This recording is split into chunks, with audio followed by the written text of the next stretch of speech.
continuar con las clases de historia. Nos vamos a introducir ahora al último momento de la emancipación, a la tercera fase, a lo que algunos historiadores le llaman la fase final, donde vamos a ver la presencia de San Martín, la presencia de Bolívar, bueno, en realidad todos los hechos que contempla la fase final de la guerra independentista. Vamos a dar paso al primer militarismo y, por supuesto, vamos a destacar aquí la guerra con la Gran Colombia. Vamos a empezar. Listo. Habíamos señalado que, dada la independencia de Chile, el ejército libertador, ahora el ejército expedicionario, se enrumbó rumbo al Perú y desembarcó el 8 de septiembre justamente en la Bahía de la Independencia, esto es, en la península de Paracas, departamento de Ica. Una vez que desembarca el ejército expedicionario de San Martín en suelo peruano, se establece el cuartel general, el primer cuartel general que está en Pisco, y desde allí existen algunos contactos con, digamos, con el gobierno virreinal. Y de estos contactos se va a producir la conferencia de Miraflores, donde no se reúnen los jefes, es decir, San Martín y el virrey, sino los delegados enviados, ¿no? Estas conferencias no van a dar el fruto deseado, por supuesto. Asimismo, cuando se sucedía todo esto, se envía una expedición liderada por Álvarez de Arenales hacia la Sierra Central del Perú, con la intención de incentivar o motivar la lucha contra el ejército realista, o sea, una lucha pro-independentista. Este ejército liderado por Álvarez de Arenales va a llegar hasta Cerro de Pasco, donde va a lograr una victoria sobre el realista O'Higgins. Asimismo, en este tiempo también se produce la captura de la Esmeralda. La Esmeralda era un barco de la escuadra española que fue capturada justamente por la escuadra libertadora que estaba al mando del almirante Cochrane, ¿sí? En ese contexto, el virrey pide apoyo al gobierno de Santa Fe de Bogotá. Entonces se envía desde Santa Fe de Bogotá, de Colombia, en buena cuenta, al famoso batallón Numancia, que era un batallón para ese tiempo muy famoso, ¿no? Y que servía o estaba al servicio de los realistas. Sin embargo, este batallón, al llegar a tierras peruanas, entra en contacto con los ejércitos patriotas y al final se produce el famoso paso del batallón Numancia, ¿no? Del bando realista al bando patriota. Esto significó un fuerte golpe a la moral del ejército realista, pero fue una gran victoria, si podemos decir así, ¿no? De las fuerzas patriotas en cuanto a la ganancia o al ganar, puede decir, un buen batallón conformado por efectivos criollos, ¿no? Frente a estas situaciones, en lo que se refiere el entorno virreinal, se produce un malestar. Entonces los jefes del ejército realista, ¿no?, complotan contra el virrey y se va a dar el famoso motín de Aznapuco, por el cual el virrey de Venezuela es retirado y asume, en este caso, la responsabilidad de dirigir el gobierno peruano don José de la Serna. Una vez la Serna en el poder, ¿no?, tiene nuevamente contactos con San Martín, ¿no?, y se van a reunir justamente en la famosa entrevista de Punchauca, ¿no? Este es un cuadro que a veces se refiere a la entrevista, y en esa entrevista, en esa reunión que tiene San Martín y don José de la Serna, en realidad no llegan a ningún acuerdo. El virrey va a retirarse de Lima y eso va a permitir el ingreso de las tropas independentistas o las tropas de San Martín a la capital del Perú. Algunas cosas que también hay que destacar en este momento que estamos tratando es que, bueno, estando San Martín en Pisco, se señala que se creó la bandera peruana. Asimismo, luego de haber establecido su cuartel general en Pisco, va a ser trasladado a Huaura. Eso también hay que señalarlo, ¿no? Listo, vamos. La independencia. Como dijimos, una vez que se retiró el virrey de la capital peruana, poco a poco fueron, digamos, tomando la capital los ejércitos patriotas. Se señala que San Martín ingresó a Lima el 9 de julio de 1821. Algunos autores difieren porque señalan que no necesariamente fue esa fecha, porque San Martín habría entrado en incógnito. Lo cierto es que una vez en Lima, San Martín se reúne con los vecinos notables de la capital y se lleva a cabo la firma del famoso, ¿qué cosa? El documento fue elaborado por Manuel Pérez de Tudela, que es el Acta de Independencia. Ojo, estamos hablando del Acta de Independencia. El Acta de Independencia es el documento en el cual, digamos, se establece que se va a determinar por la independencia del Perú. No quiere decir que todavía se proclama, la proclamación se dio el 28 de julio. En buena cuenta, la previa o el paso previo para la proclamación fue la firma del Acta de la Independencia el 15 de julio de 1821, documento elaborado por Manuel Pérez de Tudela. ¿Sí? Listo, vamos a avanzar. Algunas obras de San Martín. Hay que entender que una vez proclamada la independencia, San Martín trata de establecer un gobierno, ¿no? Pero un gobierno de carácter monárquico. En buena cuenta, según la perspectiva de San Martín, se debía de traer un príncipe de Europa para que gobierne el Perú mientras transcurría todo el proceso de la guerra independentista. Al no aceptarse totalmente esta idea, entonces lo que se establece es un gobierno protectoral. Por eso es que entendemos que se da un protectorado, todo lo que los historiadores llaman el protectorado de San Martín. Estando San Martín en funciones de gobierno, entonces se van a dar algunas obras importantes y también se van a producir algunas situaciones, ¿no? Y eso hay que destacarlas. Primero, por ejemplo, tenemos la creación de la Biblioteca Nacional, asimismo la creación de la primera escuela normal, en buena cuenta para la preparación de los maestros, ¿no?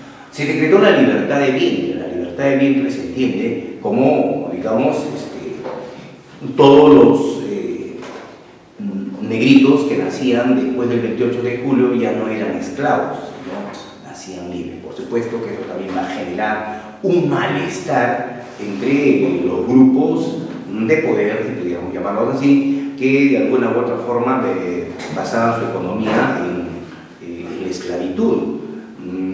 Posteriormente se va a tomar algunas reformas sobre esto de la libertad de vientre, pero hay que señalar que la libertad de vientre fue decretada por San Martín en el protectorado, ¿no? También se dio la abolición del tributo indígena y el servicio de micas y pongos, ¿no? En buena cuenta también se favoreció a los grupos indígenas, ¿no? Disminuyéndoles todo, digamos, esa situación de opresión indígena, ¿no? Otra situación importante dentro de lo que vendría a ser el protectorado de San Martín es que se creó y se estableció, por supuesto, el himno nacional. Se señala mucho en los exámenes, ¿no?, que quién fue la que cantó por primera vez el himno nacional es Rosa Merino, por eso ya también a veces lo destacamos, ¿no? Por otra parte, involucró a los peruanos en la lucha por la independencia. Esto significa que se va a crear el primer cuerpo de batalla, el primer cuerpo peruano, militar peruano, con efectivos propiamente peruanos, que se llama la Legión Peruana de la Guardia. Siempre lo resaltamos porque ese es el punto o la piedra medular del ejército peruano, ¿no? Asimismo, San Martín va a instalar el primer Congreso peruano, ¿no? Es en 1822. Y también algo que hay que considerar, porque vienen también los exámenes, es que a San Martín y al protectorado se debe justamente la división del territorio peruano en departamentos. Aquí señalamos 8, es cierto. Aquí a veces en los exámenes tocan este punto, ¿no? Los departamentos se establecen a partir de las intendencias, pero cuando se crearon las intendencias en el siglo XVIII fueron 7, pero cuando se crean los departamentos al momento de la independencia eran 8. ¿Qué había pasado? Que se había adherido al Perú, ¿no?, la intendencia de Puno, que estaba sujeta a la jurisdicción de Fernando Río de la Plata, ¿no? Entonces, por eso es que justamente cuando se establece la división del territorio peruano por departamento tenemos 8. Algunas situaciones que se producen durante este tiempo que San Martín está en el Perú es que se produce, el fusilamiento de María Parado de Bellido en mayo de 1822. Asimismo, hay que señalar que habiendo avanzado la corriente libertadora del norte hasta los entornos de lo que ahora es Ecuador, desde el Perú se habían enviado, digamos, ciertos apoyos, pero al establecerse ellos en este territorio, por disposición de Bolívar, ¿no?, Sucre había generado la adhesión de Guayaquil a la Gran Colombia. Entonces esto había generado hasta cierto punto un malestar entre San Martín y la Corriente Libertadora del Norte. Por eso, para solucionar ese problema, además de la ayuda militar y la forma de gobierno de las nuevas repúblicas, San Martín busca reunirse con Bolívar, ¿no? Y se va a reunir justamente en Guayaquil en 1822. San Martín, posteriormente, al no lograr resultados efectivos de esta entrevista con Bolívar, va a renunciar, o sea, va a regresar al Perú y va a renunciar y se va a retirar del país. Vamos a pasar. Cuando se retira San Martín, ¿no?, ya había establecido el poder legislativo, es decir, el Congreso. Justamente frente al Congreso se retira San Martín y el Congreso trata de establecer el poder legislativo.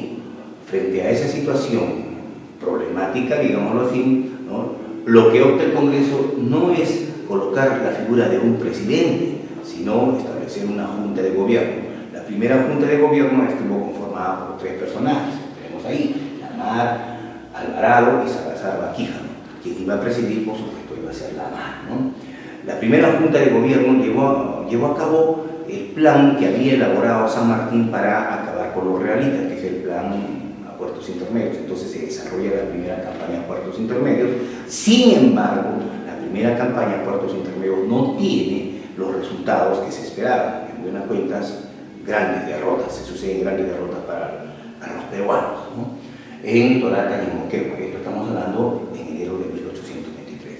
Frente a esa situación se produce un malestar, principalmente en los entornos militares, donde se gesta el primer golpe de Estado de la historia independiente del Perú, que es el motín de Valponcillo. Por el motín de Valponcillo, ¿no?, se cesan las funciones de la primera junta de gobierno y se eleva al poder a don José de la Riva Agüero y Sánchez Boquete como primer presidente. ¿Listo? Vamos a avanzar. Bueno, José de la Riva Agüero, en funciones como presidente, va a continuar la lucha contra los realistas. Se va a desarrollar la segunda campaña en puertos intermedios. Esta segunda campaña en puertos intermedios va a tener un resultado positivo en la batalla de Cepica, en agosto de 1823, ¿no? Justo. Entonces, pero en esa situación también existe un malestar en Lima, porque las tropas realistas también, digamos, ocupan intempestivamente Lima. Entonces, hay una suerte de malestar en la capital y el Congreso invita a Sucre.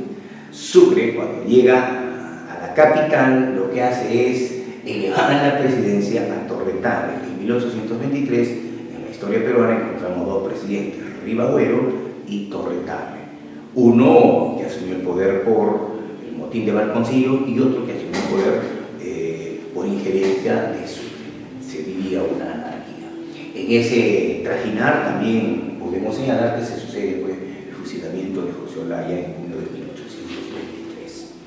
Bueno, frente a esa situación de anarquía, ¿no?, el Congreso y el gobierno de Torretale invitan a Bolívar, y Bolívar llega en septiembre de 1823 en Aires de Salvador, ¿no?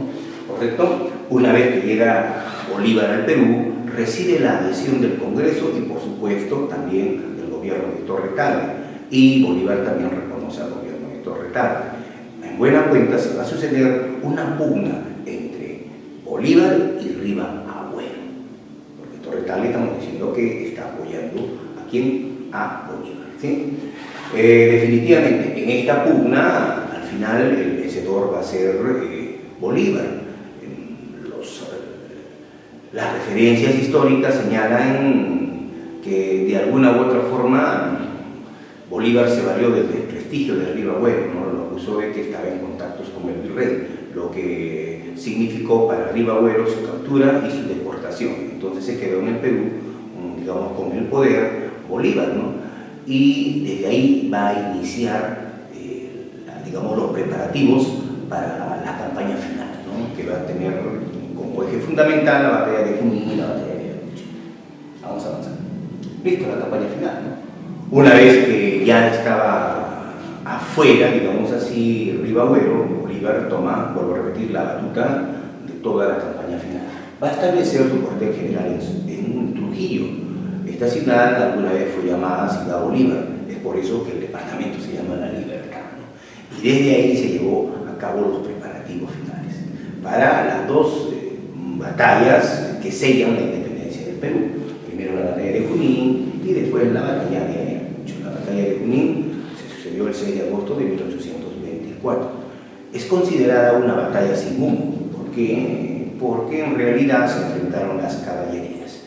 En buena cuenta, aquí sí está la presencia de Bolívar dirigiendo, digamos, al ejército patriota, ¿no? El cual estaba hasta cierto punto entrando a una derrota, pero por un cambio de órdenes, ¿no?, atribuido a Andrés de Errázuriz, esto permite la presencia de los húsares del Perú que voltean los resultados. En buena cuenta, se había señalado de que los húsares se retiraban de la batalla, esa era la orden, ¿no? Pero Andrés de Errázuriz cambia la orden para que los húsares intervengan en la batalla, y su intervención fue tan, digamos, explosiva, si cabe la palabra, que cambió los resultados. La derrota que se estaba dando y la victoria realista se convirtió en buena cuenta en una victoria patriota y una derrota realista, ¿no? Posteriormente viene la batalla de Ayacucho. Hay que entender de que después de la batalla de Junín, Bolívar se retira hacia la costa Pativilca porque tenía ciertas, digamos, anomalías a su salud, ¿no? En buena cuenta que continúa la campaña, va a ser su segundo, que es Sucre. Y Sucre se va a encontrar con el ejército realista en la Pampa de Quinua, esto es en Ayacucho. Aquí se da la famosa batalla de Ayacucho el 9 de diciembre de 1824. Los patriotas dirigidos por Sucre se enfrentan al ejército realista, logrando una aplastante victoria. Mucho se ha hablado sobre la batalla, bueno, pero eso es cuestión de análisis, ¿no? Lo cierto es que después de la batalla, ¿no?, se va a firmar la famosa capitulación de Ayacucho, que para muchos autores es un documento absurdo que va en detrimento del Perú, ¿no?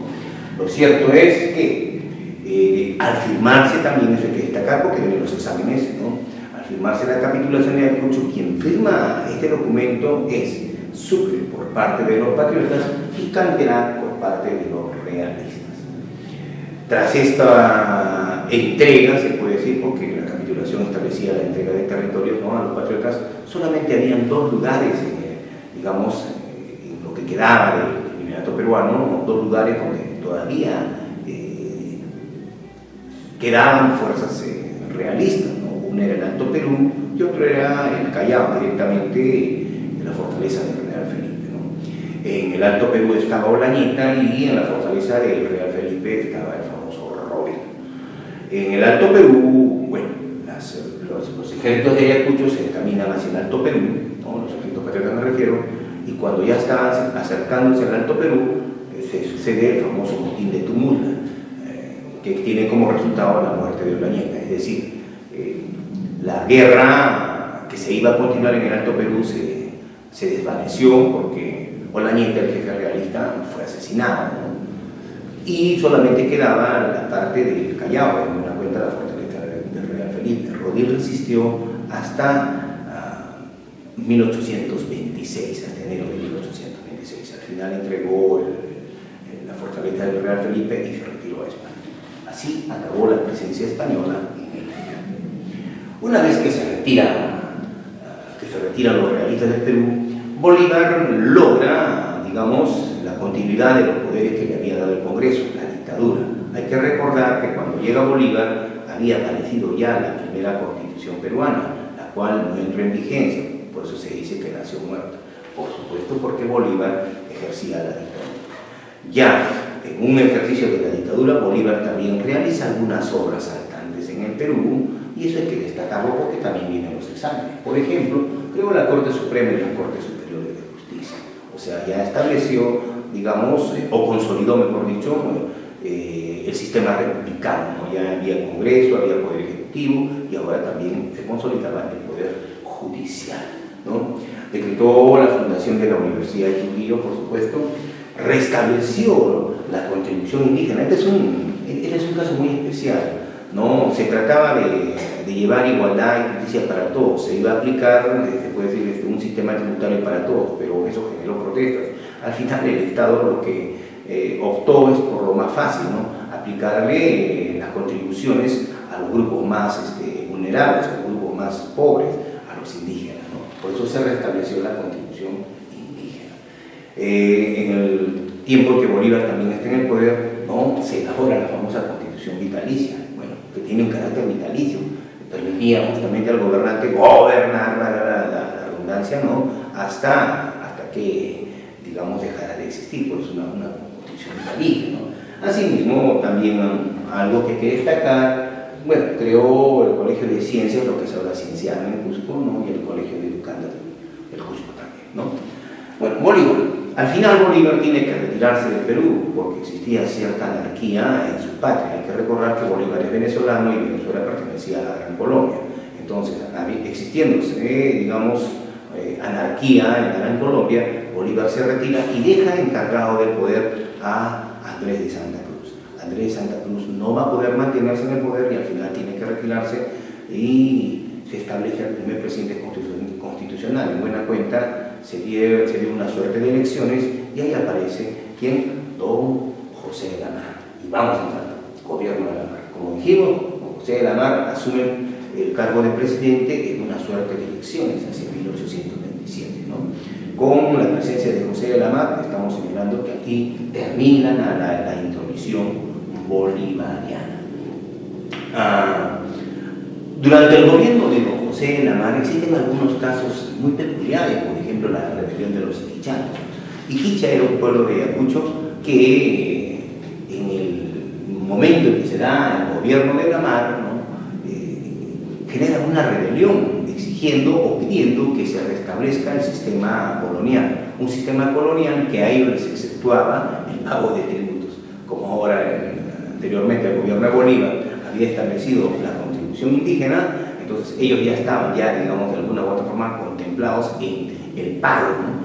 Pero anteriormente, ¿no? Por disposiciones virreinales, Iquicha no pagaba. Entonces es lógico pensar que frente a esa situación ellos se rebelan para pedir que regresen los españoles y gocen de la preventa que se les había establecido en ese tiempo. Bueno, asimismo, van a suceder algunos problemas en cuestión de territorios, ¿cómo se llama? Con la Gran Colombia, ¿no? Los territorios de Jaén y Maynas. Hay que decir que aquí el conflicto es con la Gran Colombia, no con Ecuador, porque Ecuador todavía no existía, ¿no? Durante su gobierno, es un dato importante para nosotros, ¿no? Se le otorga el título de heroica ciudad a nuestra ciudad, ¿no? A la ciudad de Cali. Asimismo, en el gobierno de José de la Mar se promulga la Constitución de 1828. El gobierno de don José de la Mar se orientó a terminar la intromisión bolivariana tanto en el Perú como en el Alto Perú. Por ello se sucede una suerte de conflicto que le permite al ejército peruano tener injerencia en Bolivia. Ello para retirar, digamos, a los colombianos o acabar con la influencia colombiana o bolivariana, si queremos decirle también, en el Alto Perú. Los retiran, ¿no? Se produce aquí la firma del Tratado de Piquiza, con el cual acaba, vuelvo a repetir, la influencia colombiana o bolivariana en el Alto Perú. En buena cuenta, quien dirigía el gobierno en el Alto Perú, o sea, lo que es ahora Bolivia, y en ese tiempo se llamó República Bolívar, ¿no? Era Sucre. Sucre es retirado del poder y se deja, digamos, para que los destinos de Bolivia, que era República Bolívar, no lo decidan ellos mismos. Eso, por supuesto, va a generar un malestar en Sucre y también en Bolívar, porque eran muy apegados a estos personajes, ¿no? Esas fisuras entre los colombianos y los peruanos, por la presencia peruana en Bolivia que acabó con la injerencia colombiana, va a generar a la larga un conflicto, la famosa guerra con Colombia entre 1828 y 1829. Cuando hablamos de la guerra con Colombia, estamos hablando justamente del enfrentamiento entre estos dos países, ¿no? ¿Listo? Hay que señalar aquí claramente que la guerra cayó por iniciativa de Bolívar, eso hay que señalarlo, ¿no?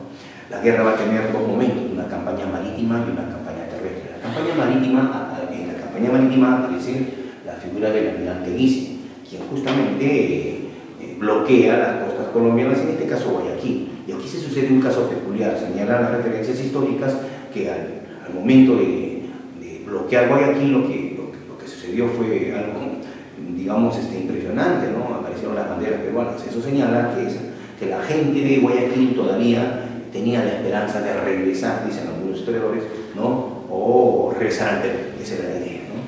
Bueno, en cuanto a la campaña terrestre, el ejército invadió el territorio colombiano y una vez en territorio colombiano se van a producir dos grandes batallas, la batalla de Saragudo y la batalla de Porte-Tetaki. Después de la batalla de Porte-Tetaki se va a firmar el convenio de Girón, que esa es una especie de tregua, pero ante los incumplimientos de Colombia, ¿no? Se iban a prestar, los peruanos por supuesto, a continuar la campaña. Se necesitaban refuerzos que tenían que venir de Lima.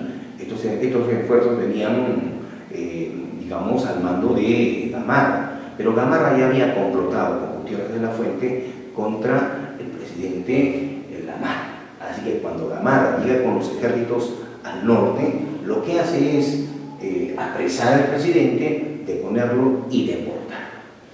Gamarra toma el poder, ¿no? Como jefe, comandante en jefe del ejército, y celebra con Colombia el famoso armisticio de Piura, que es nuevamente una tregua, y al final da por finiquitada el conflicto mediante el tratado La Regagual en septiembre de 1829. Muchos autores dicen por qué rápidamente terminó la guerra si estábamos avanzando, ¿no? Lo que sucede es que Gamarra se enfrentaba a dos frentes, ¿no? El frente externo de la guerra con Colombia y el frente interno porque había generado un malestar. Entonces, para acabar, digamos, esa situación, lo que hace es concluir la guerra y después tratar de apaciguar la situación interna, ¿no? Por supuesto, mediante el poder. Hay que entender que Gamarra era un personaje ambicioso, ¿no? Entonces, con el Tratado La Regagual, hay que señalar también que se establece que Guayaquil queda, digamos, en poder de los colombianos de forma perpetua. El Perú renunciaba a ese territorio. ¿Sí? Vamos avanzando. Cuando hablamos del gobierno de Agustín Gamarra regresa a Lima, ejerce el poder de manera de facto, ¿no? Y posteriormente se hace elegir, por supuesto, ¿no? Apoyado por las marionetas. Agustín Gamarra va a ejercer un gobierno entre 1829 y 1833. Ya estamos en el primer militarismo, por supuesto, ¿no? Dentro del primer militarismo hay que señalar que Agustín Gamarra es el único presidente que logró concluir su periodo gubernamental. No necesariamente se entiende porque era un buen presidente, sino porque tenía el poder de las armas, ¿no? Había enfrentado más de una docena de rebeliones, pero como tenía a su favor el ejército, este ejército siempre, digamos, lo apoyaba y sofocaba las rebeliones, ¿no? Que iban en su contra. Su gobierno es autoritario, como hemos dicho, y tiene una oposición del Congreso. En el Congreso aparece la figura de un taneño, el más ilustre, según algunos, Francisco de Paula González Vigil. Francisco de Paula González Vigil, ¿no? Da su gran discurso, yo debo acusar, yo acuso, ¿no? Denunciando justamente las irregularidades y las inconstitucionalidades del Poder Ejecutivo. Sin embargo, el Ejecutivo en respuesta cerró el Congreso, ¿no? Bueno, vuelvo a recalcar, con Agustín Gamarra, digamos, ya estamos inmersos dentro del militarismo, ¿no? Y hay que destacar que este personaje es el único presidente del primer militarismo que concluyó su periodo de gobierno. Listo. ¿Cómo salgo? Quiero hacer acá algunas preguntas, chicos. Un ratito, permítanme. Queda tiempo, vamos a tratar algunas cositas aquí. Vamos a repasar algunas preguntitas, ¿no? Por ejemplo, esto se ha de venir en los exámenes. Dice, el acta de independencia del Perú fue firmado. Si nos ponen esta pregunta tendríamos que marcar el 15 de julio, ¿no? Una cosa es firmar el acta y otra cosa es proclamar la independencia, ¿no? ¿Cómo se llamó el primer cuerpo de batalla creado por San Martín en el Perú? Esta pregunta también viene en los exámenes de ingreso, y especialmente en los exámenes de ingreso a la policía y a las fuerzas militares, ¿no? Claro, el punto o la piedra medular, ¿no? del ejército peruano fue la Legión retaguardia. De ahí se organiza, se crea, ¿no? Y se organiza todo el ejército peruano, ¿no? Y eso es en el tiempo de San Martín. La llamada libertad de vientre, dijimos bien claro, ¿no? Todo negrito, esclavo por supuesto, ¿no? Que nacía después del 28 de julio, tenía libertad automática. Eso se había señalado en el tiempo de San Martín, en lo que vendría a ser el protectorado. Sin embargo, esta medida, dijimos, creó malestar en los grupos oligarcas, negreros, ¿no? Que sentaban su base en la esclavitud, porque ellos entendían que la esclavitud era una suerte de inversión y de ganancia. Posteriormente se hace una reforma, ¿no? Es decir, van a ser libres, pero van a estar bajo la tutela del patrón hasta que tengan capacidad y madurez, decían, ¿no? Entonces no se sabía cuándo tenían capacidad de madurez, a lo mejor a los 18, a lo mejor a los 20, a lo mejor a los 25, ¿no? Los estudios de los historiadores señalan que un negrito esclavo, si es que estaba en Hacienda, por ejemplo, su promedio de vida era 35 años, o sea, porque les exigían mucho, entonces hay que considerar acá muchas cositas. Lo cierto es que la llamada libertad de vientre fue dada por quién? Por el protectorado de San Martín, la letra D sería, ¿no? ¿Dónde se reunieron San Martín y Bolívar? Dijimos bien claro que se había sucedido un problema, ¿no? entre Perú y Colombia, porque bueno, el ejército de la corriente libertadora del norte que lideraba Bolívar había llegado a los entornos de lo que ahora es Ecuador, ¿no? Era la audiencia de Quito. Incluso fuerzas peruanas apoyaron para lograr una victoria que libere de los realistas todo este escenario, ¿no? Toda esta jurisdicción de la audiencia de Quito, de la famosa batalla de Pichincha. Una vez que ya se consolida, digamos, la libertad de la audiencia de Quito, por injerencia de Bolívar, Sucre generó la adhesión de Guayaquil a la Gran Colombia. Esto creó un malestar. Para solucionar esa problemática, San Martín busca reunirse con Bolívar y logra reunirse en 1822. Y esa reunión fue en Guayaquil. Hay muchas referencias, ¿no? Que nos dicen la manera de pensar de cada uno de estos personajes. Tal vez no la forma paciente de uno y la astucia de otro. Podemos referir, por ejemplo, que cuando San Martín iba a desembarcar, ¿no? En Guayaquil, Bolívar se adelantó y le dio la mano y le dijo: bienvenido a tierras colombianas. O sea, en buena cuenta lo que le estaba diciendo, que digamos era imposible que esté pidiendo el retorno de Guayaquil a Perú, porque esto ya era Colombia. Entonces, ahí se denota la astucia, dicen algunos, de Bolívar.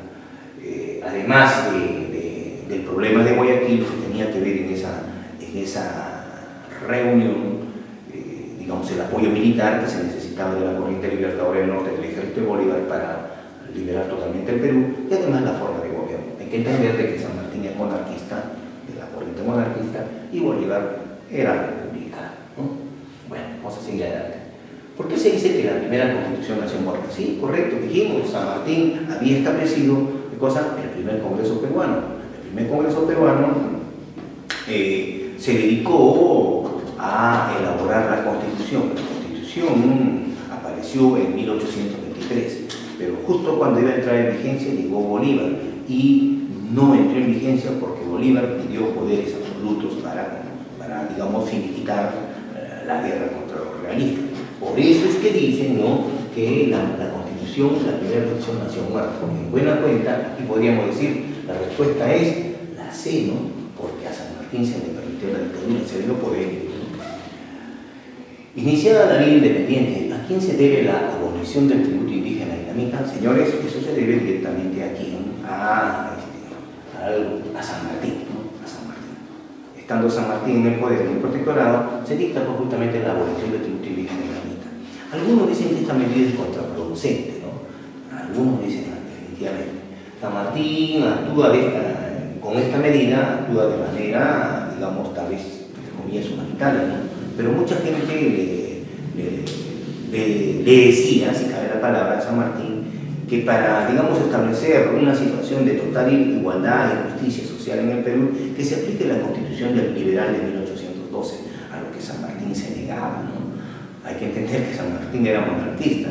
Entonces algunos decían, si es que tú estás dando, aboliendo el tributo indígena y el trabajo forzoso de la mitad, ¿no? ¿Por qué incides en la monarquía? Si una monarquía, contempla pues, una sociedad estratificada, clases, ¿no? Entonces hay como una cierta contrariedad. Decían, pues lo cierto es que esta abolición del tributo indígena de la mitad se debe a la obra de San Martín. Iniciada la vía independiente, dicen, ¿a quién se debe la división del territorio peruano en el departamento? ¿Correcto? Señores, muchos dicen que San Martín tenía ideas afrancesadas y como era afrancesado, definitivamente opta, ¿no? Es lo que dicen, ¿no? Opta por una división del territorio peruano en departamentos, siguiendo únicamente el modelo francés. Eso señalan algunos. ¿Qué pasó? Ahí está, vamos. En la primera campaña de puertos intermedios se llevó a cabo, dice qué cosa, se llevó a cabo, en la primera campaña de puertos intermedios se llevó a cabo,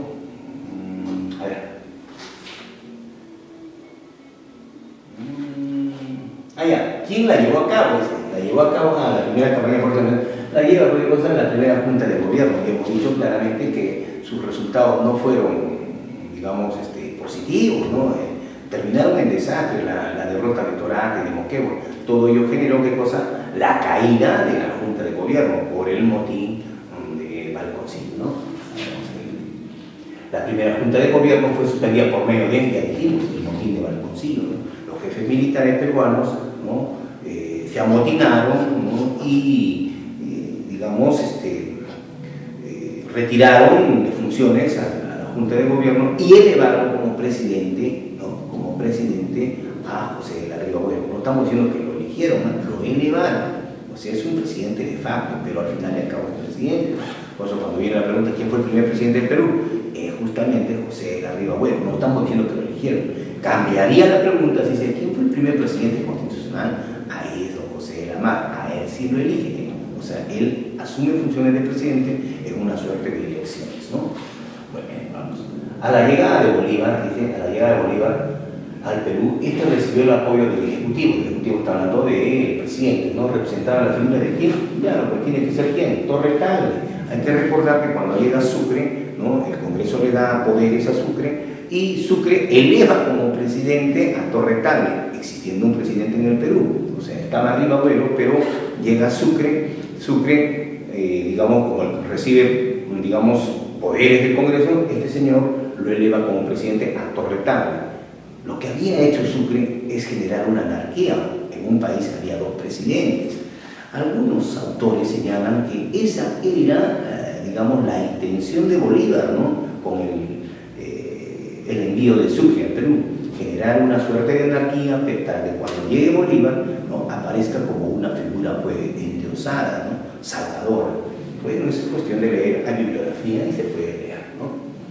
A 13. Los resultados de la victoriosa batalla de Junín se debieron a la intervención de los, claro, la batalla de Junín se ganó por los húsares, ¿no? Los húsares del Perú, que después, en honor a la victoria, Bolívar le cambia a húsares de Junín, ¿no? Hay que recordar que esta batalla de Junín se estaba perdiendo, ¿eh? Si no fue por la, la participación de los húsares, esto hubiera sido un desastre, pero la presencia de los húsares, a raíz de una mentira, ¿no? De un cambio de orden, ¿no? Genera en buena cuenta pues, la gran victoria de Junín, ¿no? Que es la batalla de Sibú. Bueno, ¿quién dirigió los batalla en la batalla de Junín? La batalla de Junín la dirigió Bolívar, ¿no? Bolívar. Por eso el 6 de agosto, que es el día de la batalla de Junín, para Bolívar tenía mucho significado. Cuando le crean en el Alto Perú la República Bolívar, que ese era el nombre oficial de Bolivia, ¿no? ¿Qué día le ponen como día oficial de la República Bolívar, hoy Bolivia, ¿no? El 6 de agosto. Y el 6 de agosto le colocan, ¿por qué? Porque el 6 de agosto significaba, o tenía mucho significado para Bolívar, había sido la fecha de una gran victoria en la cual él había dirigido el ejército, ¿no? Entonces, hay que entender este detalle porque para muchos autores no les dice mucho de de la personalidad de Bolívar, que ególatra, megalómano, ¿no? Y son egocentristas. Y 7. Por el peculiar desarrollo del enfrentamiento entre patriotas y realistas se le conoce como la batalla sin humo. Esta es la batalla de Junín. ¿Y por qué es la batalla sin humo? Porque fue un encuentro de caballerías, ¿no? Acabada la batalla de Justo, los únicos lugares con presencia realista fueron, Callao y el Alto. Vamos. La llamada Constitución Vitalicia fue obra de quién? De Bolívar, ¿no? El primer presidente constitucional, al primer presidente que lo eligen es don José de la Mar, la letra D. Por acción del Perú, ¿con qué tratado terminó la injerencia colombiana en Bolivia? Sí, pues, cuando se creó la República Bolívar, hoy Bolivia, quienes tomaron el poder eran los colombianos, en buena cuenta la gente de Bolívar, ¿no? Los bolivarianos. Entonces, ¿qué es lo que sucede? Una vez estando en el gobierno Lamar, determina terminar la injerencia colombiana en Bolivia, si puede interviene en Bolivia, y se va a formar un tratado, el Tratado de Urquiza, ¿no? Y por último, el 22, el gobernante del primer vitalismo que completó su periodo gubernamental es sin lugar a dudas Lamar.